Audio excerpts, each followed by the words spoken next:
Good morning, dear students.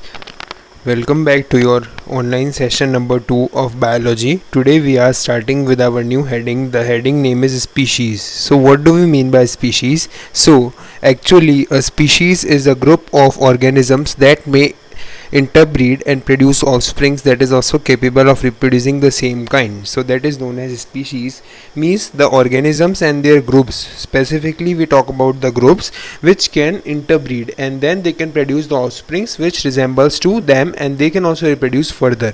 Now when we talk about percentage of described species, now in our world total 1.7 million species are there, and out of them we see over here beetles comprise 22%, flies 9%, wasp 8%, butterflies and moths about 7%, other insects about 13%. Now you can see nearly more than half of the species composition is from insects. Then we talk about plants and algae, it is of 18%. Fungi constitute 4%, and other invertebrates constitute 12%, and vertebrates among them the species is only 1%, and the others which are remaining from these constitute 6%. When we talk about the biodiversity definition, so what do we mean by that? So the number and variety of plants and animals and the other organisms that exist in ecosystem is known as biodiversity, means it refers to the sum total of the various plants, animals, the species numbers. Now it is the measure of variety of organisms present in the different ecosystems, means how many variety of organisms and species present in different ecosystems are there, which represent this biodiversity. Now ecosystem is a group of organisms which constitute abiotic as well as biotic factors and interacting with each other. That study is called ecology. Now biodiversity is the result of 3.5 billion years of evolution, means from evolution when it started, the time period that it took was 3.5 billion years, and after that whatever we get today is the total of the evolution happened and their evolutionary steps regarding to biodiversity. Now we talk about binomial nomenclature. So it is a method of giving each species a name consisting of two words. So in the binomial nomenclature, we give any species two-word name, and the first name is genetic name, which is the name of genus, and the second name is the name of species, that is a specific name. So first is genera name, and the second is the specific or species related name. Now over here you can see this is a species, genus, family, order, class, phylum, kingdom, but the actual starts from here when we talk about the classification. And the trick to learn these things are keep pots clean or family gets sick, that is kingdom, phylum, class, order, family, genus, species. So here only we talk about the two ones, that is genus and species, the lowest, because these give the purest form of classified matter to us. So first we put the name of genus with this capital letter and species with a small letter, and both the names should be underlined or should be written in italic form. Whether if it is typed it should be italic, and if it is underlined then when it is written. Now when we talk about history of this classification, so Linnaeus used binomial nomenclature for naming the new plants, and he published the book Species Plantorum in 1753.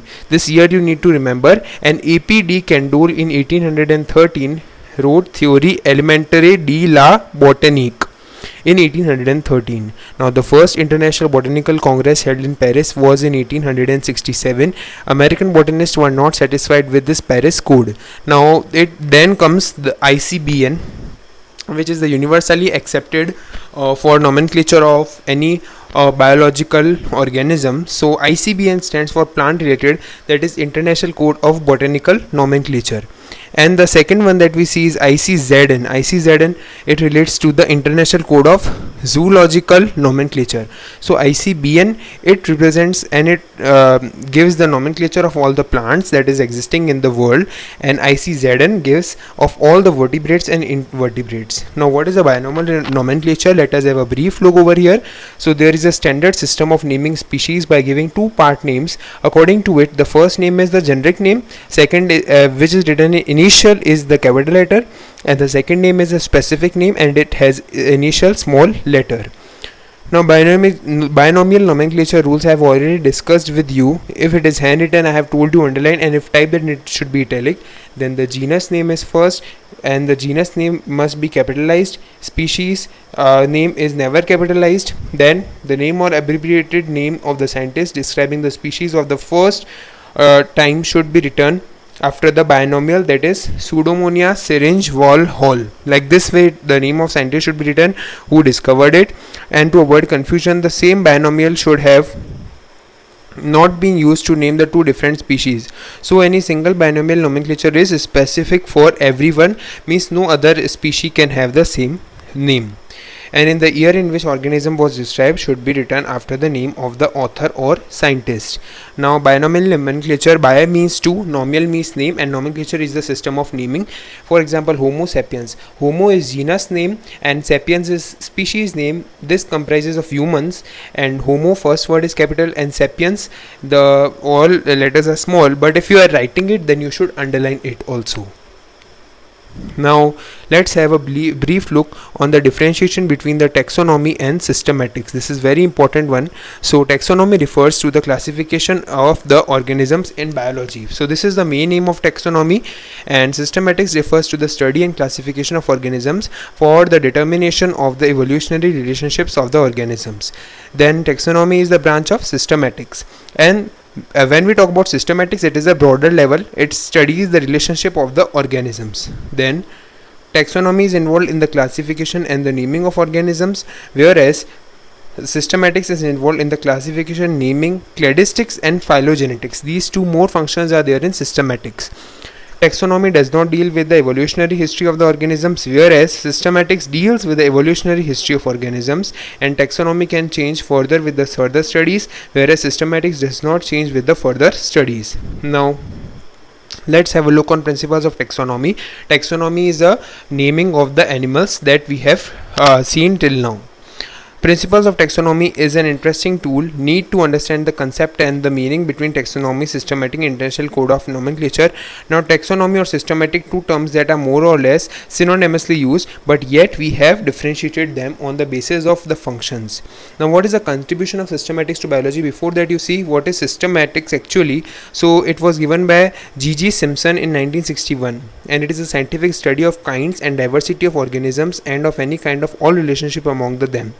Now it is phylogenetic and means the kingship by descent from common ancestors, we say, and systematics is the study of historical relationships of the groups of biological organisms. This term systematics stems from the Latinized Greek word systema as applied to the system of classification developed by early naturalists. So the systema word is the Latin word from where we derive systematics. Now when we talk about its contribution, so there is an immense contribution of this in the biology, where we see the study of organic diversity. Before that we saw about the genetics. These are entirely carried out by systematics, means we name all the organisms with the help of the systematics and classify them accordingly, and a similar dependence on the systematics exists in the other areas of science also.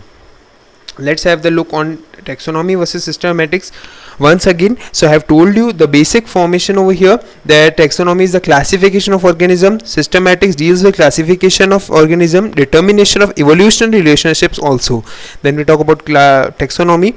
I told you it was a branch of systematics, whereas it is further dealing with the relationship of the organisms. And here the third most important point, it only involves classification and naming, but in addition to that, the systematics involve cladistics and phylogenetics, means the evolutionary relationships.